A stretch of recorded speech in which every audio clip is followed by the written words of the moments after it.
Hi guys, Sandy Ingram here. Welcome. This is the 411 and or breaking news on the Venezuelan situation and the VES currency. Now you were told approximately 3 months ago to watch out for the currency, and it was recommended that you research the issue of buying the currency because the currency could do the same thing that Panama did back in the day and could rise significantly in a very short period of time, or not. But here's what's going on today. First, I need to tell you that the airspace around Puerto Rico, or in Puerto Rico, San Juan International Airport, the airspace has been closed, and this is causing significant problems in the travel industry, especially for people who fly to San Juan to to embark on cruise ships. They can't get there. The airspace has been shut down. You should also know that it was noted in the news that the U.S. military did use the facilities in the Dominican Republic to refuel for the incident that happened with Venezuela over the weekend. Now that's the international news that deals with everybody, so to speak. But now let's get down to what is our focus. Our focus is the currency. And what I want you to see on your screen is that the currency is increasing. First of all, the currency market is open 24/7. I did not know over the weekend whether or not you could still exchange the VES, the Venezuelan currency. But it looks like you could, and it looks like you can. As you can see from your screen, the currency is increasing. Now that's good.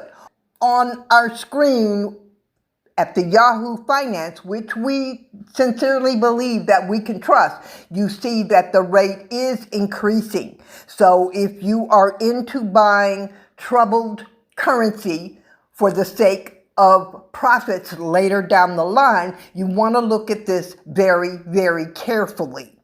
I personally will not be buying the Venezuelan currency because that's just not what I do right now. I will go to Venezuela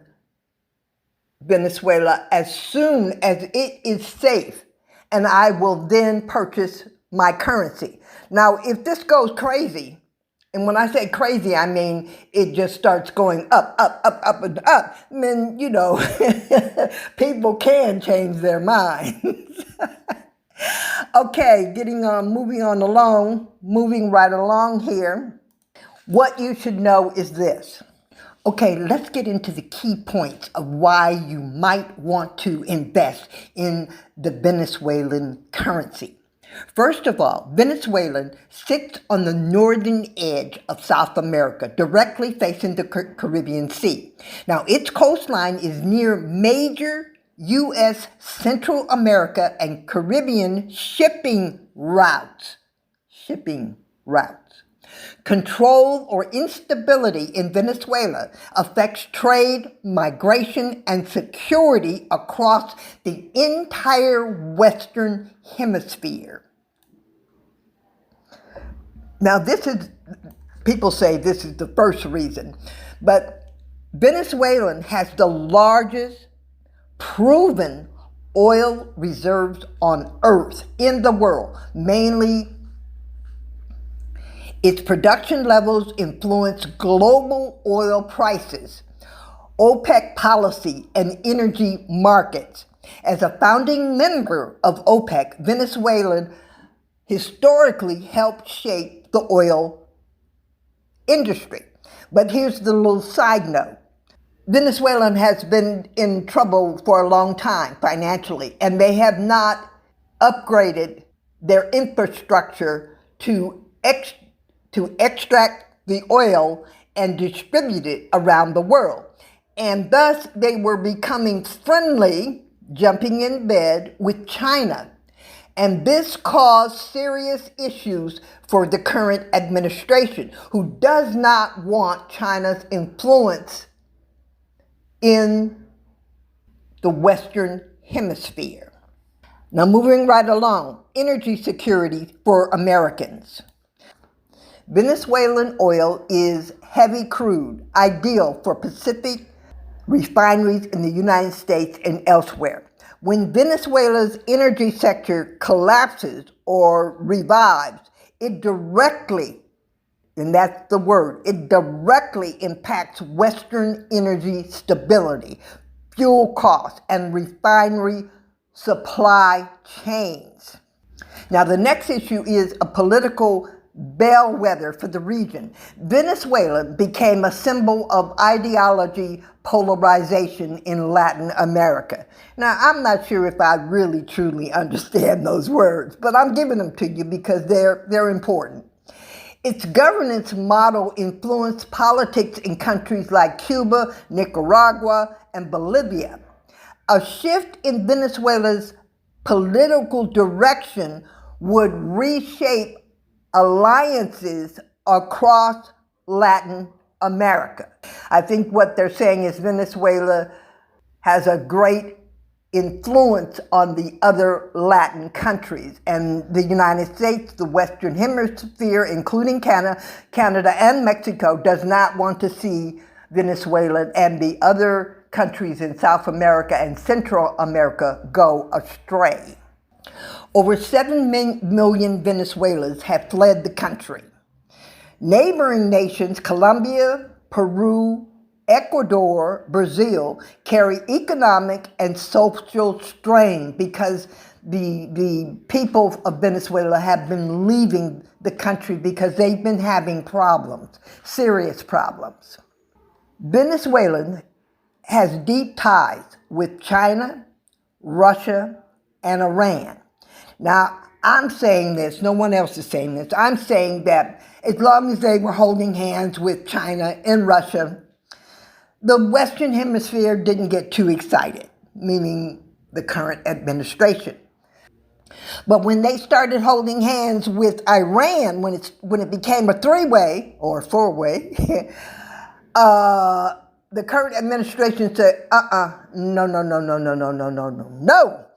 These relationships give non-Western powers a foothold in the Western Hemisphere, traditionally influenced by the U.S. So, you see, the U.S. was not having it.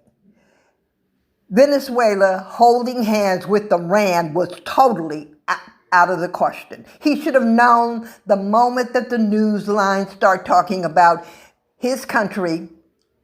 I'm talking about the president, the ex-president of Venezuela, and Iran, that he was in trouble, serious trouble.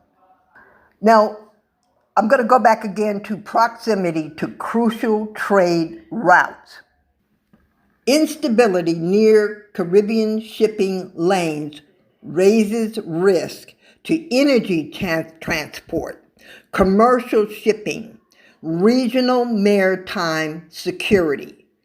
In other words, who you're sleeping with, who you're in bed with, has a profound effect upon your neighbors.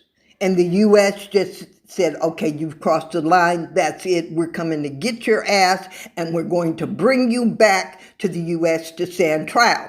Now, the thing that frightened me most about this whole thing is that several years back, you know that the prime minister of Haiti, over 30 people invaded his home, invaded his bedroom and shot him and killed him and shot his wife. Now that was frightening news for any, and I do mean any, elected official, especially prime ministers and presidents, for that to happen. At least now the United States has gone in and given this story another scenario. They have gone in the middle of the night, more than likely in his bedroom, but they did not kill him. They did not shoot his wife. They put him on whatever it is they put him on. I'm thinking it was a helicopter, and brought him back to the United States to stand trial. For this people, that is a gold silver lining, because it's showing that the U.S. is actually showing the world, okay, if you're going to do some shit like that, this is how you do it. You don't go in and shoot up the man in his bedroom. So what I'm saying to you, let me double back and double come back around. Venezuela's currency is expected to increase, do nothing but increase, not fall through the cracks. It's a country that the world cannot afford to lose, just like Iraq. The difference is Venezuelan is more Western associated.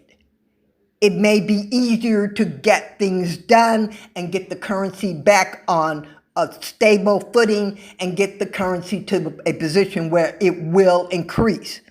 However, with Iraq, that's a different story. We're learning all the reasons why it's a different story. Everything from Islamic banking to instability in the region. And as you know, I sent you a message. I didn't put it in a video. I put it on the channel's blog. The current administration has vowed to eliminate militants out of Iraq in 2026. And I do believe this is a promise that they have made to Israel in order to keep Israel from, as the kids say, jumping on Iraq. I'm a little excited, guys. What I can say to you is do your research. Sit down and meditate. See what your gut is telling your brain. Allow your subconscious mind to enter into the conversation and decide whether or not you want to invest a small amount or a heavy amount into Venezuelan's currency. Do not ever invest more than you can afford to lose.